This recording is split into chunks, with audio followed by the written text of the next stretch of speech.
Assalamualaikum warahmatullahi wabarakatuh. Mari klik subscribe di channel ini dan aktifkan tanda loncengnya untuk mendapatkan update pemberitahuan di video berikutnya.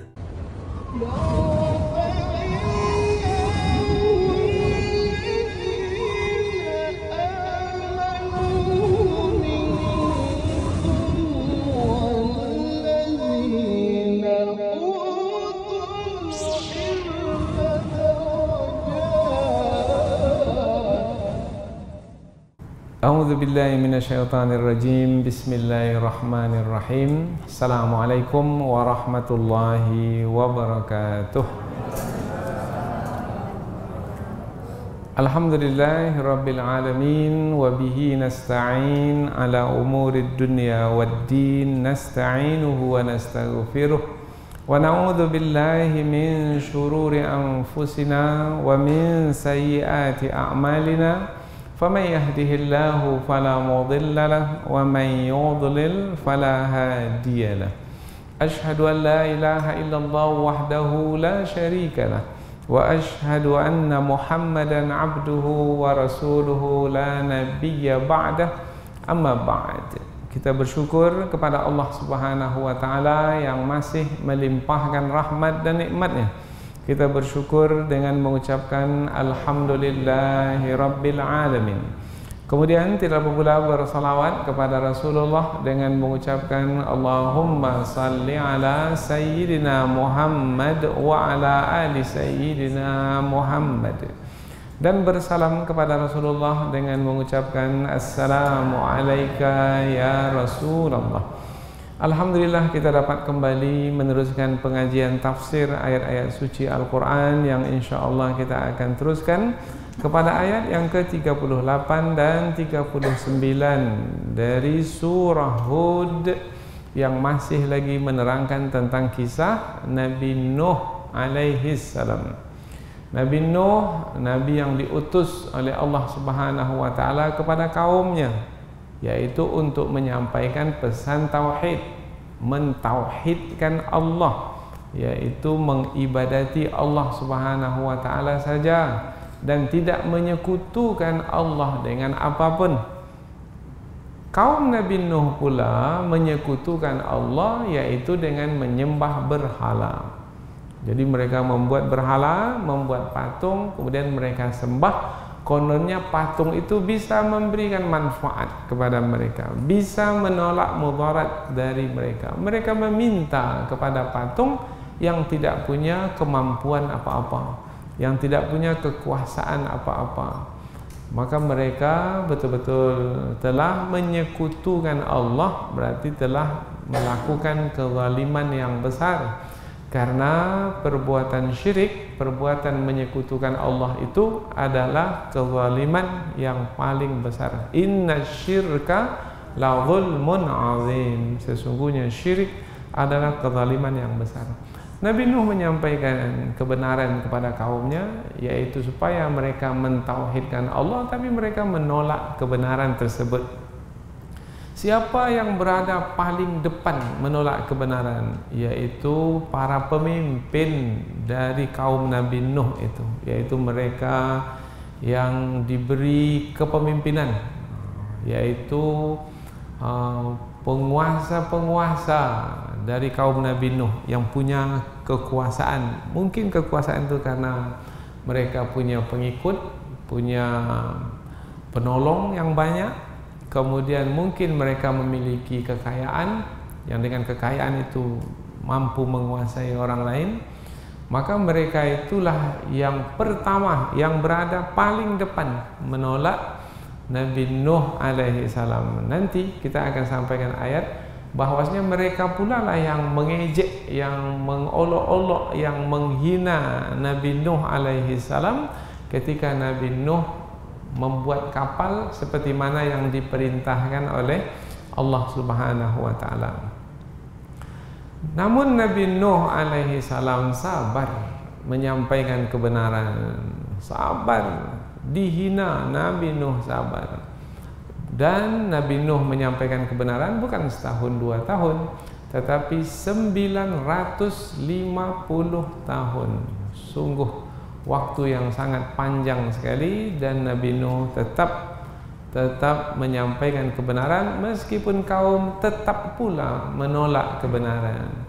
Dan tidaklah yang beriman kepada Nabi Nuh melainkan sekali, tapi Nabi Nuh tidak sedikit pun merasa kecewa, apalagi putus asa, karena seorang pendakwah, penyampai pesan kebenaran tidak diperbolehkan untuk kecewa, apalagi putus asa. Apa sebab?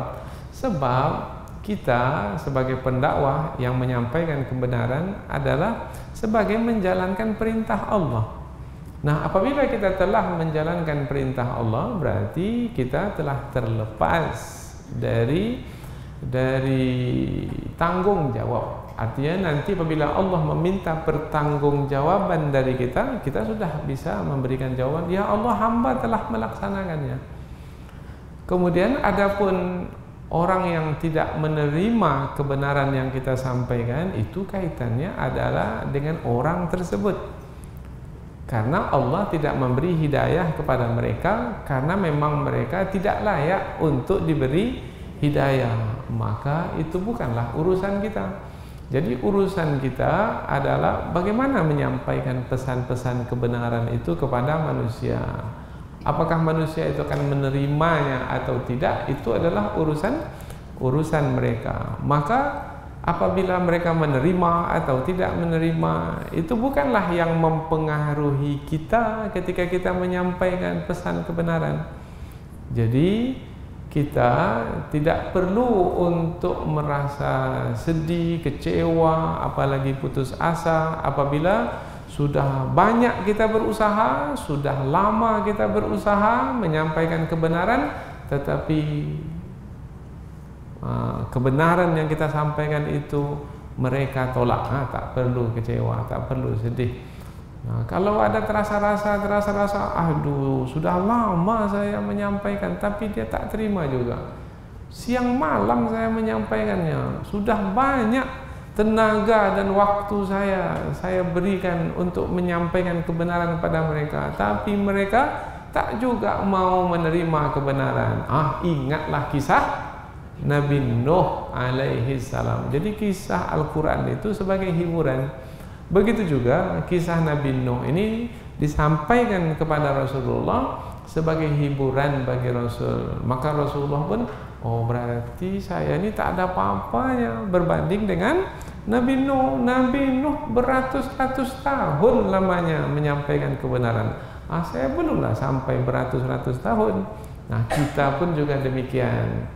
Nabi Muhammad dahulu dihibur dengan kisah Nabi Nuh, maka kita pun juga dihibur dengan kisah Nabi Nuh alaihi salam. Jadi kita mendapat pelajaran ketika kita mempelajari ayat-ayat Al-Quran berkaitan dengan kisah yang diceritakan kembali di dalam Al-Quran. Meskipun kisah ini kisah pada masa dahulu, tetapi kita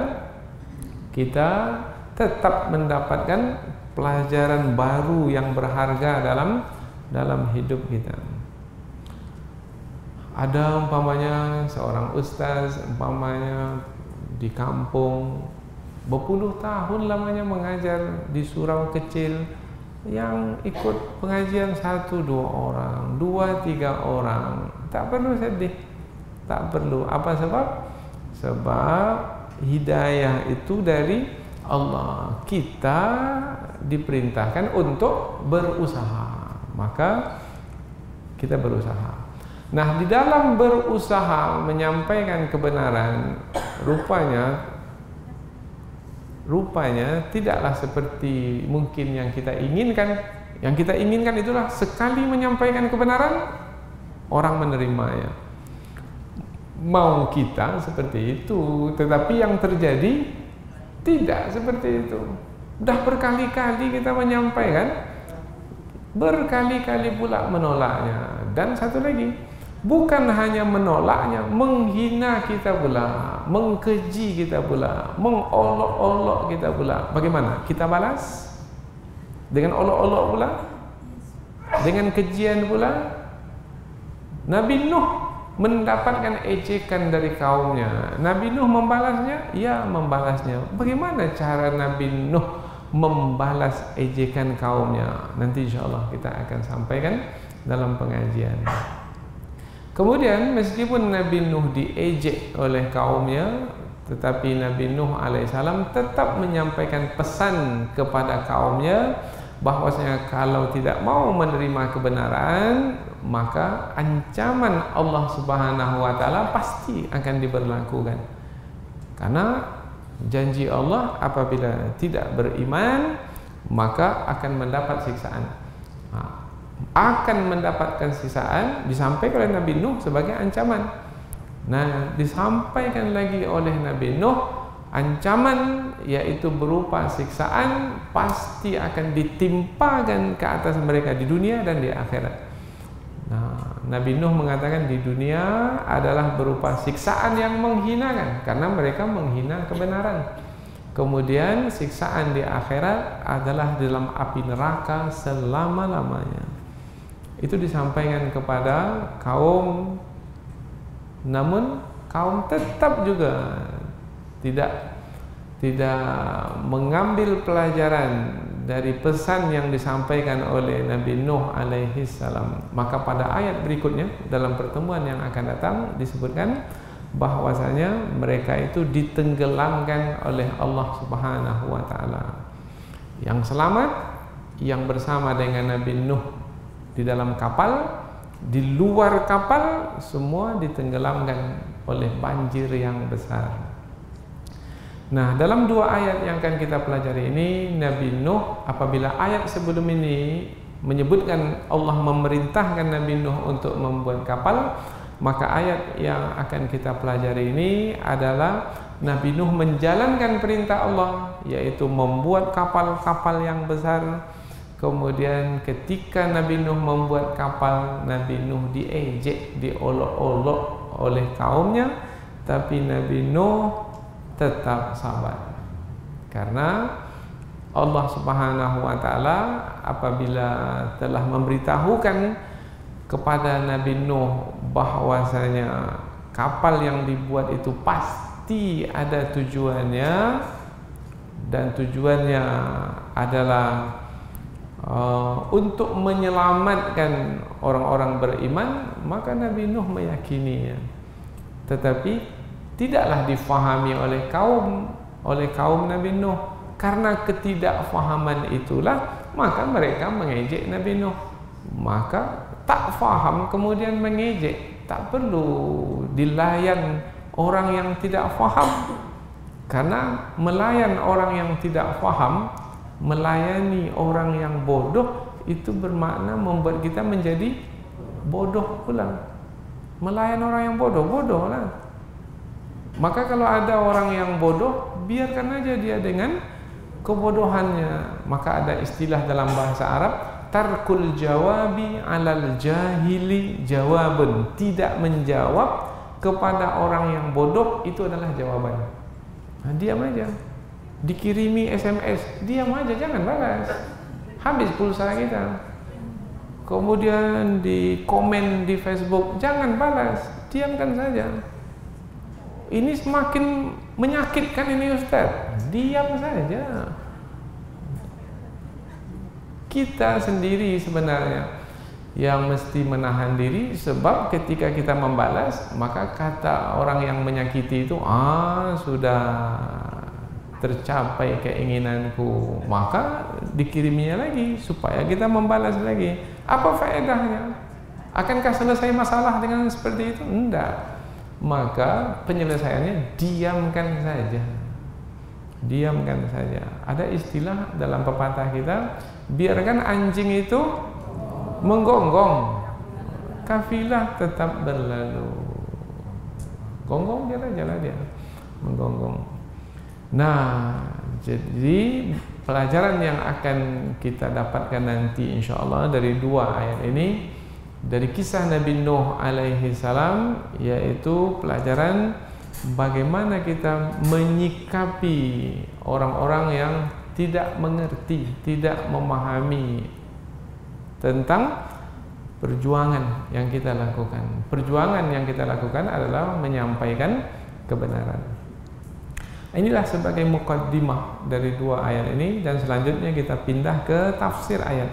Namun sebelum kita pindah ke tafsir ayat, untuk mendapatkan keberkahan kita baca, kemudian kita terjemahkan kata per kata supaya kita lebih dekat lagi dengan ayat yang akan kita pelajari.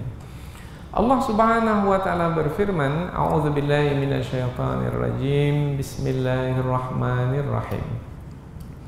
Wa yasna'ul fulka wa kullama marra 'alaihi mala'um min qaumihi sakhiru min qala in taskharu minna fa inna naskharu minkum kama taskharun fasawfa ta'lamuna man ya'tihi 'adzabun yukhzihi wa yahillu 'alaihi 'adzabun muqim. Allah berfirman, wa yasna', dan Nabi Nuh membuat al-fulka, bahtera, yaitu kapal besar. Wa kullama, dan setiap kali, marra, melewati, alaihi, di hadapannya, mala'un, pemimpin-pemimpin, min qaumihi, dari kaumnya. Jadi yang melewati itu bukan orang biasa, pemimpin-pemimpin. Sakhiru minhu, mereka itu menghinanya atau mengejeknya atau mengoloknya.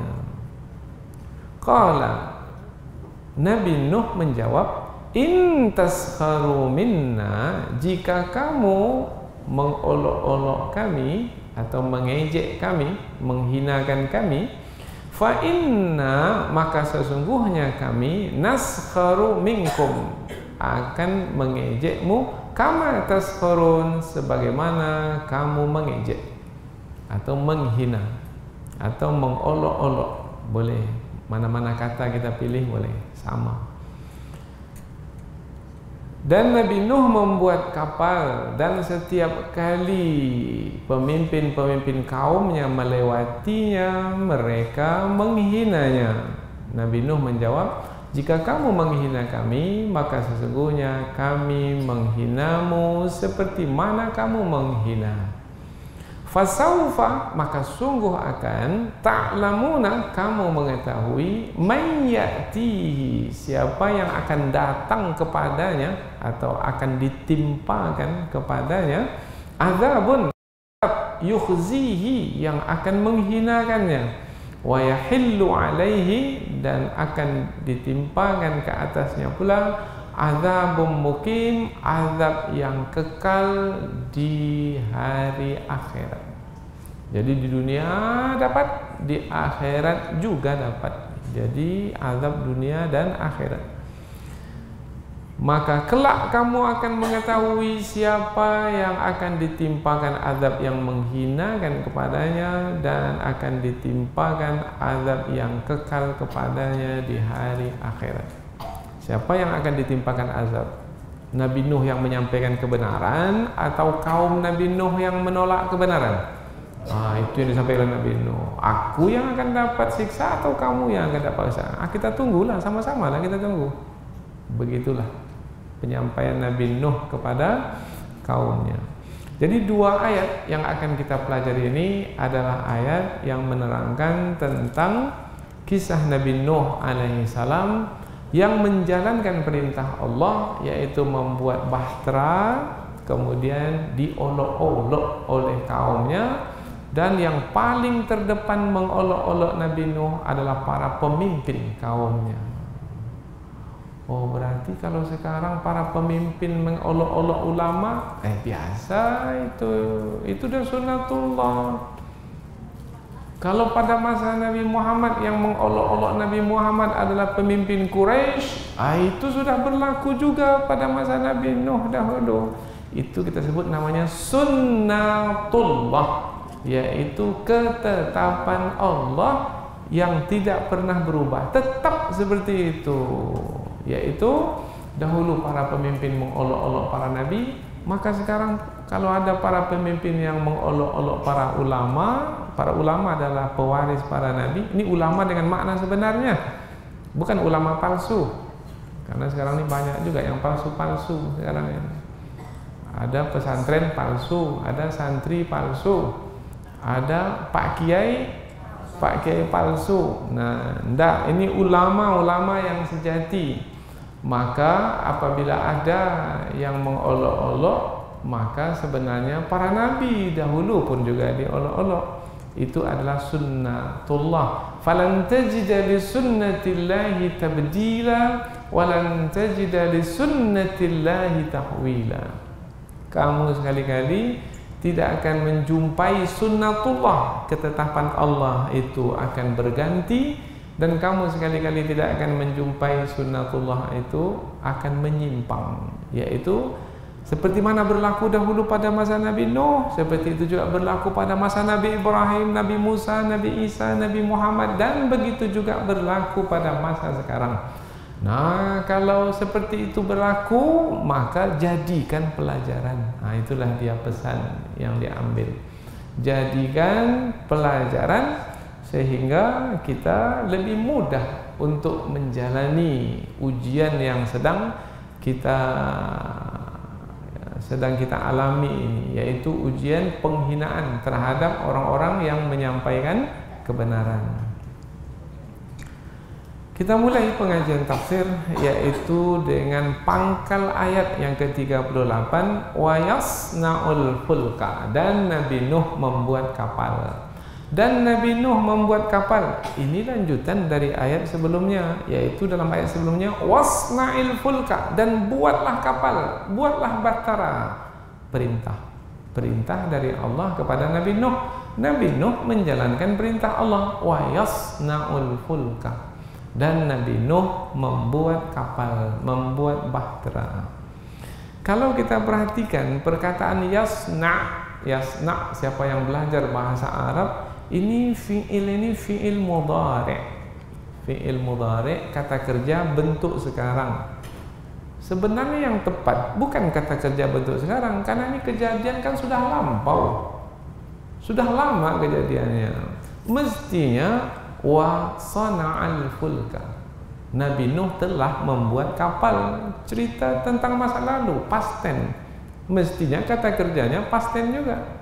Tapi ini kata kerjanya present continuous tense. Itu kira-kira bahasa Inggrisnya begitu. Mengapa seperti itu ya? Nah, jawabannya oleh para ulama tafsir adalah untuk menerangkan, meskipun kejadian sudah berlaku pada masa dahulu, digunakan kata kerja bentuk sekarang, seakan-akan Nabi Nuh itu ketika kita membaca ayat ini sekarang sedang membuat kapal. Seakan-akan kejadiannya itu sekarang ini. Jadi didekatkan, kejadian yang sudah lama dahulu kan terasa jauh. Nah, supaya kejadian itu terasa dekat kepada kita hari ini, digambarkan. Istilahnya sekarang ini live. Nah, sekarang ini ada pengajian live, ada pengajian rekaman, pengajian yang sudah ada pada masa dahulu diulang tayang sekarang. Tapi ini tidak, ini live. Nah, untuk menerangkan sekarang sedang Nabi Nuh itu membuat kapal, digunakanlah yasna' fi'il mudhari', dan Nabi Nuh membuat kapal, sedang membuat kapal. Untuk apa? Untuk menggambarkan bahwasanya Nabi Nuh sekarang ini padahal kan sudah lampau, supaya kita merasakan kejadian itu dekat dengan kita pada hari ini. Wa yasna'ul fulka, lama sekali Nabi Nuh membuat kapal, bukan setahun 2 tahun. Di dalam banyak riwayat ada yang mengatakan 40 tahun, ada yang mengatakan 100 tahun. Tak pentinglah bagi kita untuk memastikan berapa tahun, tetapi dalam ayat ini Allah menyebutkan Nabi Nuh membuat kapal. Apabila kapal yang dibuat itu besar, kemudian yang membuatnya beberapa orang, pastilah kapal yang dibuat itu dibuat dalam waktu yang lama. Yang kita ambil adalah waktu lama. Berapa lamanya Nabi Nuh membuat kapal? selama itu pula lah kaum mengejek Nabi Nuh alaihi salam. Wa kullama marra alaihi mala'un min qaumihi sakhiru min. Dan setiap kali pemimpin-pemimpin dari kaumnya melewatinya berarti menghampiri Nabi Nuh yang sedang membuat kapal bersama dengan orang beriman lain, kemudian berlalu. Tetapi ketika melewati dekat dengan Nabi Nuh, mereka menghina Nabi Nuh, mengejek, mengolok Nabi Nuh. Di dalam kitab-kitab tafsir, ejekan mereka itu adalah dengan mengatakan, wahai Nuh, sebelum ini kamu mengaku Nabi, mengapa pula sekarang ini kamu menjadi tukang kayu? Oh, itu adalah ejekan.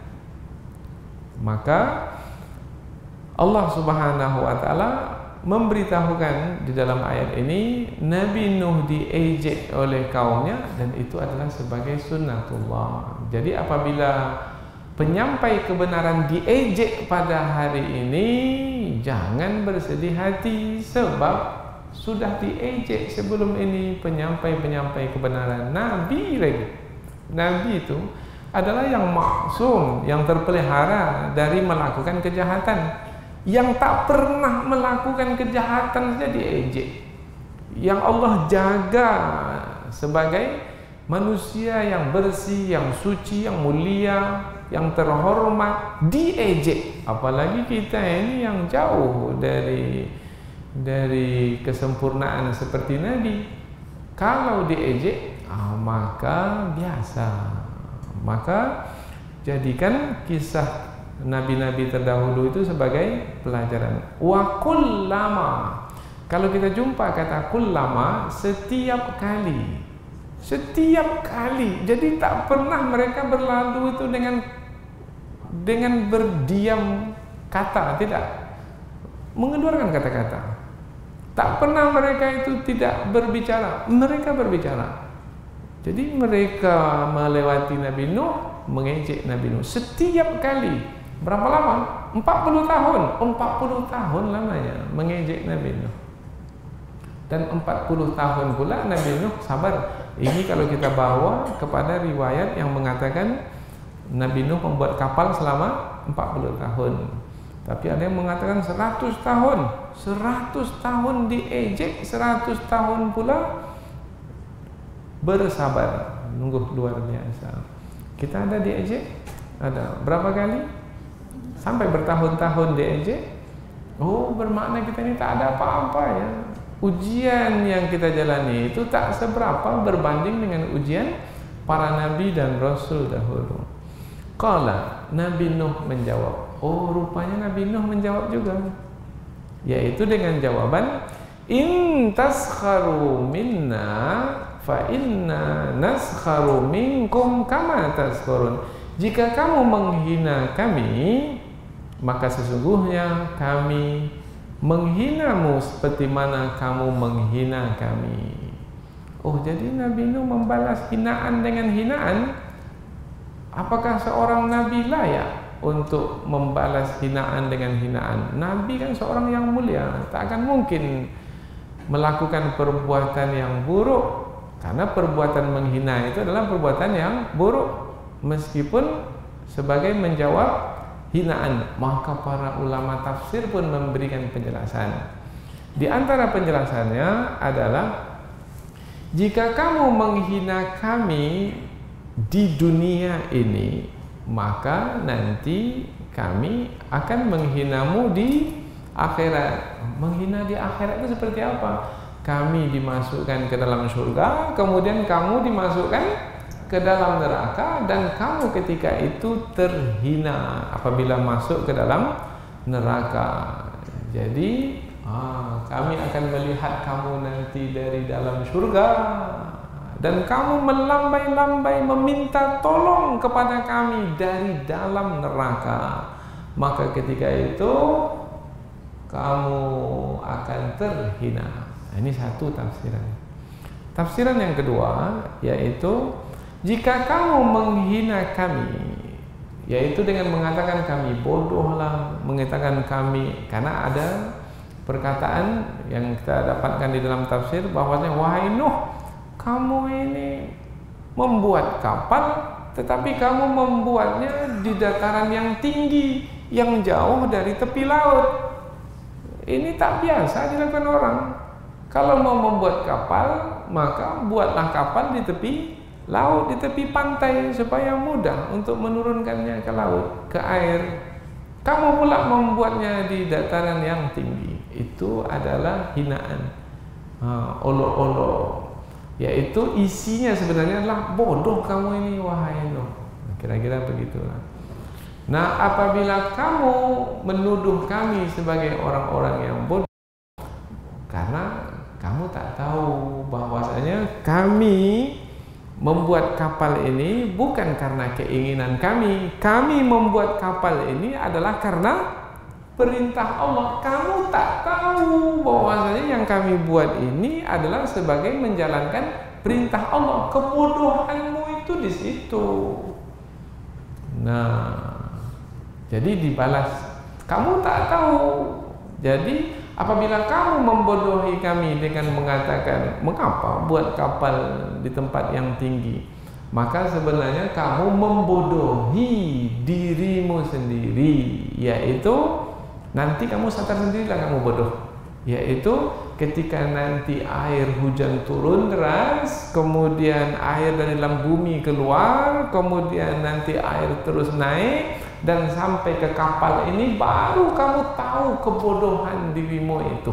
Nah, itu namanya kembalilah hinaan itu kepada diri. Kamu menghina kami, kembali hinaan itu kepada dirimu sendiri ketika kamu sadar kebodohanmu itu.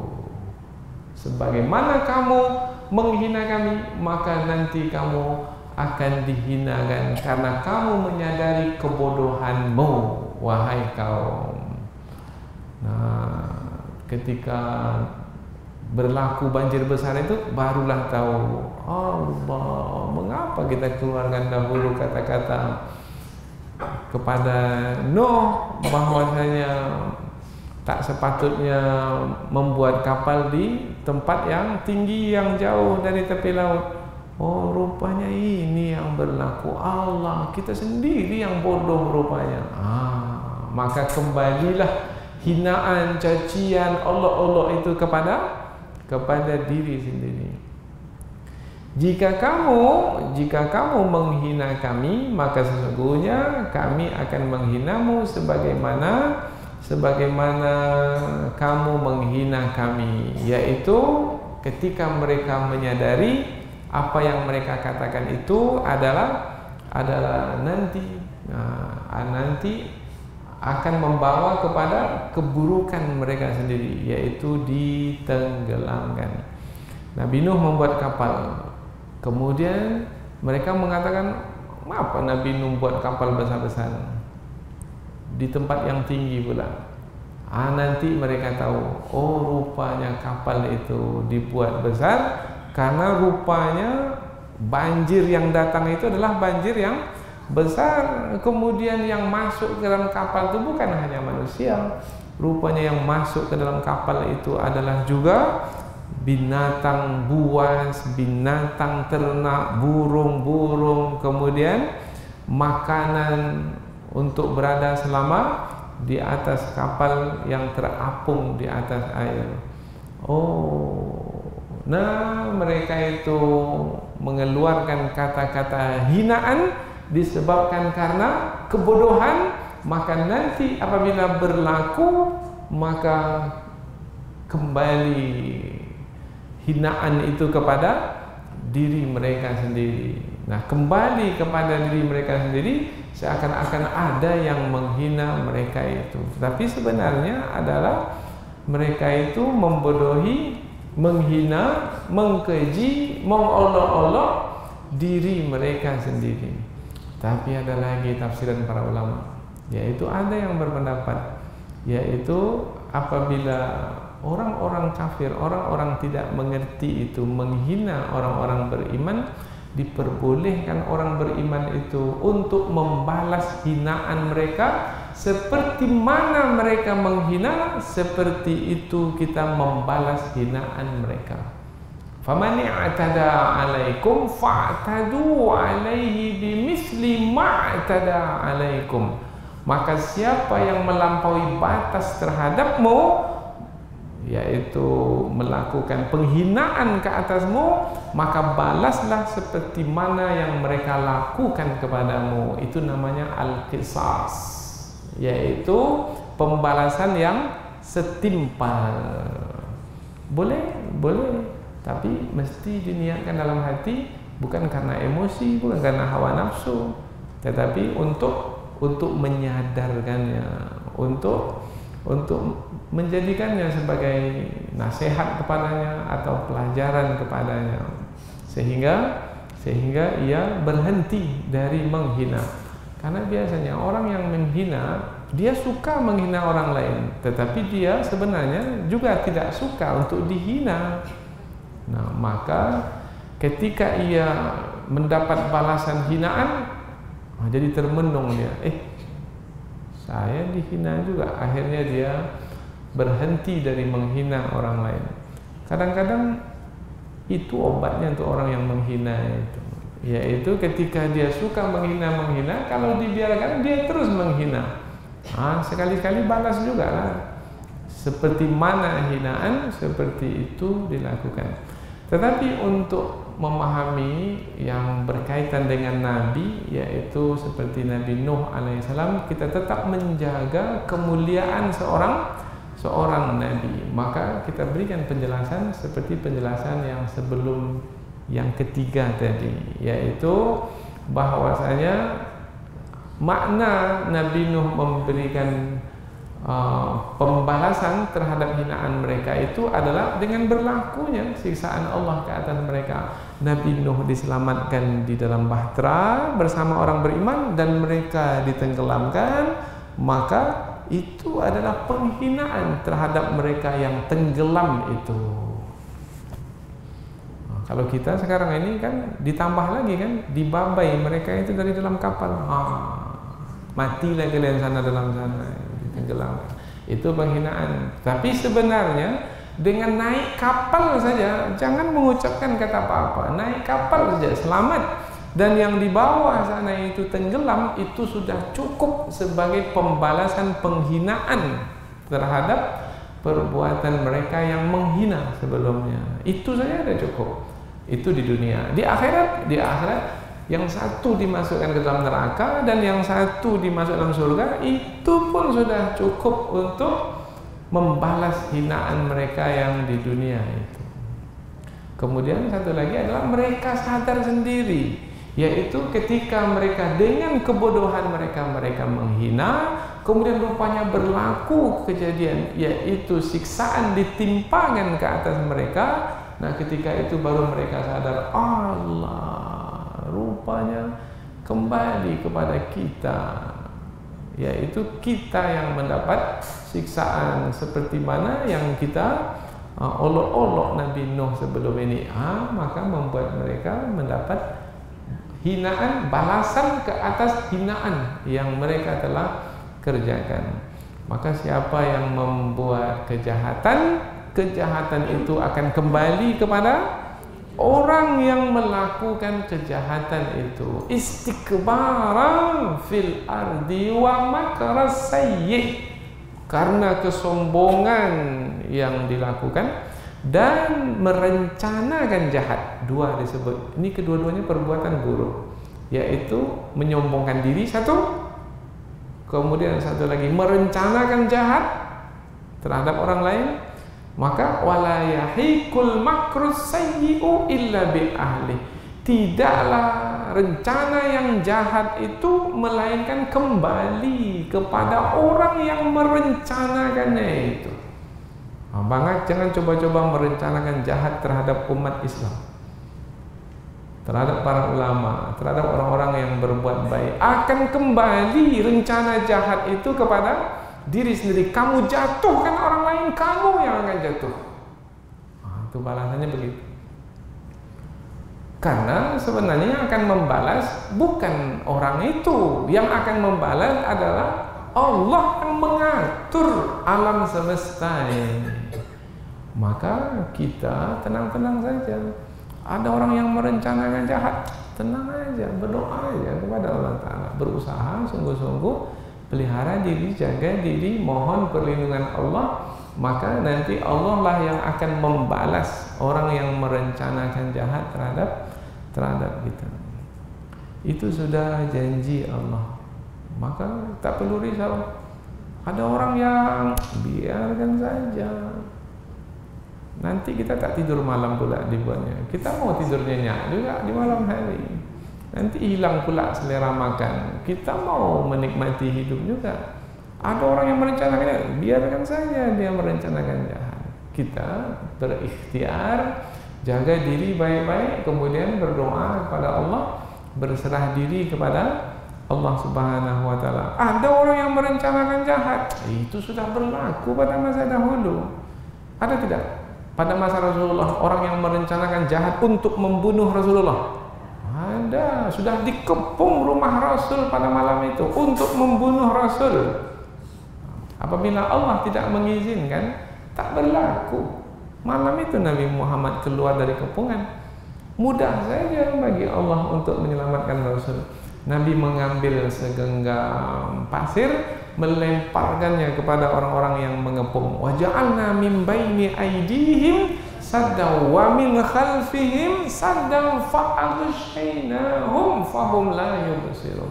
Kami jadikan di depan mereka dinding penghalang, tak bisa mereka melihat, dan di belakang mereka dinding penghalang. Setelah lewat tak tahu mereka. Kemudian kami jadikan mata mereka itu tak melihat apa-apa. Oh, mudah bagi Allah. Maka keimanan kepada Allah, keyakinan kepada Allah, pelajaran tauhid itu mesti kita rasakan di dalam hidup ini. Jangan hanya mempelajarinya saja, enggak, kita bawa ke dalam hidup sehingga kita merasakan, oh ini dia nilai tauhid yang saya pelajari, sehingga melahirkan keberanian, melahirkan keteguhan hati. Dan inilah yang diminta pada hari ini dari kaum muslimin, umat Islam, orang-orang beriman. Karena pada masa sekarang ini mereka ditindas, dianiaya, kemudian mereka menjadi sasaran dari rencana jahat, konspirasi. Nah, kalau rencana jahat itu bahasa kita ya, bahasa yang biasa dipakai di luar sana, konspirasi, konspirasi musuh yang ingin menghabisi umat ini. Tapi umat ini tak akan habis, karena umat ini dijaga dan dipelihara oleh Allah Subhanahu wa Ta'ala. Fasawfa ta'lamuna man ya'tihi 'adzabun yukhzihi. Nabi Nuh melanjutkan, yaitu Nabi Nuh mengatakan, fasawfa ta'lamun, nanti kamu akan tahu. Ketika Nabi Nuh menyampaikan, apakah sudah berlaku apa yang disampaikan Nabi Nuh dalam ayat ini? Belum lagi. Kamu akan tahu. Sekarang kamu tak tahu, tapi nanti kamu akan tahu. Berarti Nabi Nuh yakin betul apa yang akan berlaku. Ya, apa sebab? Sebab Allah yang memberitahukan kepada Nabi Nuh apa yang akan berlaku melalui wahyu. Dan apabila Allah telah mengancamkan kepada mereka penolak kebenaran itu akan mendapat siksaan, pasti mereka itu akan mendapat siksaan. Nah, begitu juga pada hari ini. Apabila Allah mengancamkan kepada setiap orang yang menolak kebenaran pada hari ini dan yang memusuhi pejuang kebenaran pada hari ini, maka kita pun yakin mereka itu pasti akan disiksa oleh Allah, akan ditimpakan siksaan ke atas mereka, cepat atau lambat, di dunia ini dan pasti di akhirat nanti. Ini yang disampaikan oleh Nabi Nuh. Fasawfa ta'lamun, maka kamu akan mengetahui man ya'tihi 'adzabun yukhzihi, siapa yang akan ditimpakan kepadanya azab yang menghinakan. Jadi Nabi Nuh yakin ya, yakin. Maka seorang pendakwah mesti yakin. Para pendakwah itu tak boleh ragu-ragu, tak boleh ragu-ragu dalam menyampaikan pesan, dalam menyampaikan penjelasan, dalam memberikan jawaban. Dan kapan kita baru yakin? kalau ilmu tentang tauhid, tentang akidah itu kuat. Nah, kemudian yang kedua adalah kita memiliki pengetahuan yang cukup tentang kehidupan yang sedang kita jalani, kemudian kita istiqamah, yaitu di atas jalan yang lurus itu dengan mengharapkan perlindungan Allah, pertolongan Allah, perlindungan Allah, pertolongan Allah itu pasti akan diberikan kepada orang-orang yang berserah diri kepada Allah. Maka kita bertawakal. Dengan tawakal itu maka kita menjadi yakin di dalam menjalani hidup ini, yaitu dalam menyampaikan kebenaran, dalam memperjuangkan kebenaran, sehingga ketika berhadapan dengan musuh, kita berhadapan dengan musuh dengan berani, dengan keyakinan diri. Fasawfa ta'lamuna man ya'tihi 'adzabun yukhzihi. Maka kamu akan mengetahui siapa yang akan ditimpakan kepadanya azab yang menghinakan. Azab yang menghinakan. Mengapa di sini ditambah dengan kata menghinakan, azab yang menghinakan? Karena mereka tadi ketika melewati Nabi Nuh alaihissalam, apa yang mereka lakukan? Menghinakan Nabi Nuh. Nah, karena mereka menghinakan orang baik-baik, maka mereka pun akan dihinakan. Ini namanya al-jaza min jinsil amal. Seperti apa mereka melakukan perbuatan, seperti itu balasan yang akan mereka terima. Mereka menghinakan orang lain, mereka akan dihina. Mereka menyakiti orang lain, mereka akan disakiti. Kejahatan mereka besar terhadap orang lain, maka siksaan yang besar yang akan mereka terima. Itu adalah tanda keadilan Allah Subhanahu wa taala. Fasawfa ta'lamuna man ya'tihi 'adzabun yukhzihi. Maka kamu akan mengetahui siapa yang akan ditimpakan ke atasnya azab yang menghinakan. Sebenarnya ya'ti ini bukan ditimpakan. Ya'ti ini namanya datang kepadanya. Jadi azab itu datang kepadanya. Azab itu datang kepadanya, kepada orang yang menghina Nabi Nuh. Azab itu datang kepadanya. Dari mana azab itu datang? Dari Allah Ta'ala. Karena ingat sebelum ini mereka minta didatangkan azab. Kepada siapa mereka minta? Kepada Nabi Nuh. Apakah Nabi Nuh yang mendatangkan azab? Bukan, kata Nabi Nuh, mana pula saya yang mendatangkan azab? Kamu minta dicepatkan azab, bukan saya yang menetapkan azab. Saya hanya menyampaikan kebenaran, menyampaikan ancaman. Itu yang saya terima dari Allah sebagai wahyu, itu yang saya sampaikan.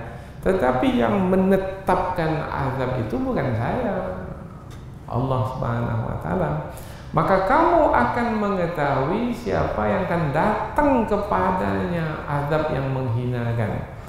Akan datang kepadanya azab yang menghinakan. Azab itu datang dari mana? Dari Allah Subhanahu wa taala. Wa yahillu 'alaihi adzabun muqim, dan akan ditimpakan pula ke atasnya azab yang abadi.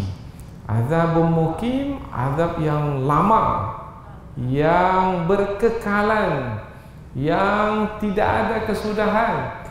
Oh, kalau azab yang berkekalan berarti di mana itu, di dunia atau di akhirat? Kalau di dunia azab itu sementara, ada tempo waktunya. Oh, berarti ini adalah azab di akhirat. Oh, berarti azab yang akan ditimpakan ke atas mereka penolak kebenaran, azab di dunia, azab di akhirat.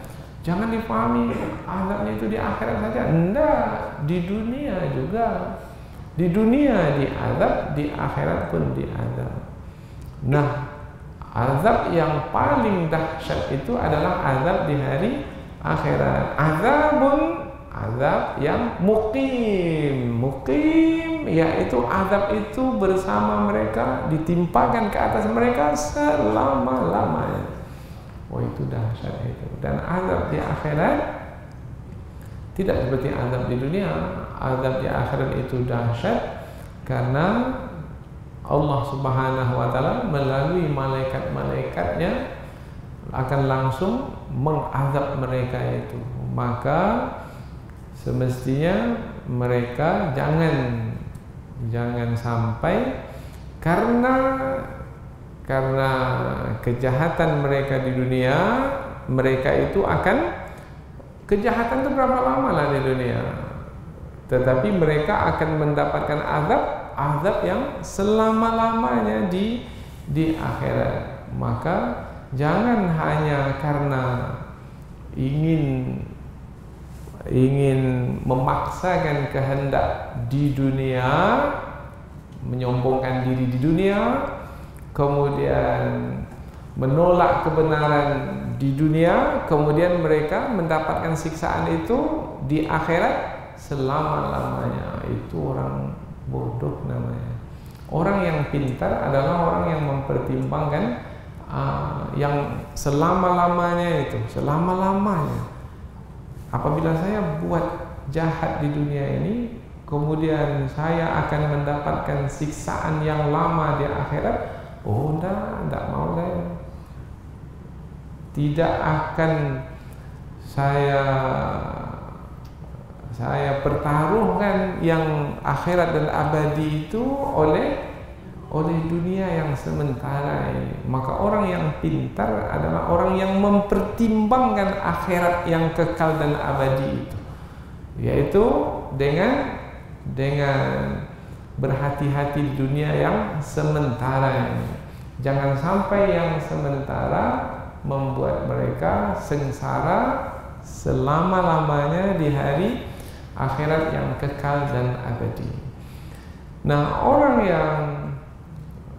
yang sombong karena kesombongannya tertutup akal sehatnya, sehingga akhirat yang abadi menjadi balasan untuk mereka disebabkan karena kejahatan yang mereka lakukan dalam kehidupan yang sementara di dunia ini. Maka orang yang pintar adalah orang yang melihat akhirat dulu baru dunia. Lihat akhirat dulu. Kalau saya akan sengsara pula di akhirat, enggak, saya tak akan buat kerja ini di sini, di dunia ini. Maka orang yang pintar lihat akhirat dulu baru di dunia. Tapi sebaliknya adalah orang yang bodoh adalah orang yang mengikut kehendak hawa nafsunya di dunia, kemudian menggadaikan akhirat yang kekal dan abadi. Mudah-mudahan dua ayat yang kita pelajari ini sebagai pelajaran yang berharga, yaitu pertama sabar. Seperti mana sabarnya Nabi Nuh alaihi salam ketika kita melakukan kebaikan, menyampaikan kebaikan, mungkin kita akan mendapat ujian berupa hinaan, maka bersabar atas hinaan yang mungkin kita terima. Balas, tapi membalasnya adalah dengan mendiamkan hinaan itu. Jangan kita balas hinaan dengan hinaan yang membuat kita menjadi jatuh kedudukan. Maka biarkan orang yang menghina itu menghina. Seberapa lama lah mereka itu menghina? Sesungguhnya mereka yang menghina itu akan kembali balasan hinaan itu ke diri mereka sendiri.